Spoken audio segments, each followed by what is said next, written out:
ഈ ഹൗസ്ഫുൾ, മസ്തി മുതലായ സിനിമകൾ വൾഗറായിട്ടുള്ള ഡയലോഗ് ഹ്യൂമറിലേക്ക് പോകുമ്പോൾ അതെല്ലാം എഴുതുന്നവർ ന്യായീകരിക്കുന്ന കാര്യം ഇതിനെയൊന്നും വലിയ സീരിയസ് ആയിട്ട് കാണണ്ട എന്ന് പറഞ്ഞുകൊണ്ടാണ്. സീരിയസ് ആയിട്ട് കാണണ്ടാത്ത സില്ലി ആയിട്ടുള്ള നല്ല തമാശകൾ ഒരുപക്ഷെ ഈ അടുത്ത കാലത്ത് വന്നിട്ടുള്ളത് ഹാപ്പി പട്ടേൽ എന്ന ഈ പടത്തിലാണെന്ന് വേണമെങ്കിൽ പറയാം.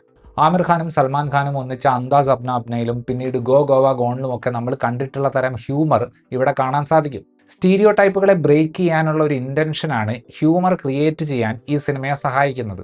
ചില സ്ഥലത്ത് റേഡിയോ അനൗൺസ്മെന്റ് പോലെ വളരെ ഒബ്വിയസ് ആയിട്ടുള്ള രീതിയിൽ അവർ അത് പറയുന്നുണ്ട്. പിന്നെ വേറെ രീതിയിൽ നോക്കുകയാണെങ്കിൽ ഇതിൽ നായകൻ വില്ലൻ ടൈപ്പ് ഫൈറ്റ് ഡിസൈൻ ചെയ്തിട്ടുള്ളതൊക്കെ കുക്കിംഗ് ഉപയോഗിച്ചിട്ടാണ്. ഒരു സീനിനെ അമിതമായിട്ട് ഇംപ്രവൈസ് ചെയ്യുന്ന പരിപാടിയാണ് അവിടെ അവർ യൂസ് ചെയ്തിട്ടുള്ളത്. സാധാരണഗതിയിൽ ആ പരിപാടി ചെയ്തു കഴിഞ്ഞാൽ ഓവറായി പോകാറാണ് പതിവ്. എന്നാൽ ഈ പടത്തിൽ എനിക്ക് വ്യക്തിപരമായിട്ട് ഓവർ ആണെങ്കിലും ആ സീനുകളുടെ കൊറിയോഗ്രാഫി ആസ്വദിക്കാൻ സാധിച്ചു, പ്രത്യേകിച്ച് രണ്ടാം പകുതിയിൽ.